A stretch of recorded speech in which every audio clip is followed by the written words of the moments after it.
Ano masasabi mo dun sa mga taong sinasabi, hindi mo naiintindihan yung sitwasyon?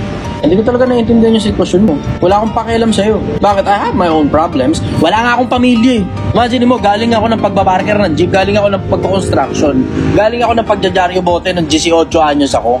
I built myself up kahit wala akong pamilya. Consider that. Oo, sige, hindi ko naiintindihan yung sitwasyon mo. Pero tangina, ikaw yung mabuhay na kaparehas ko na hindi ko nga alam kung sino yung nagmamahal sa akin eh. Isang bagay ang sigurado ko, laruan ako ng mundo at tanggap ko yun. Habang napapaglaruan ako ng mundo, tuwan-tuwa sila sa akin at mahal na mahal nila ako. Bakit? Kasi laruan nila ako.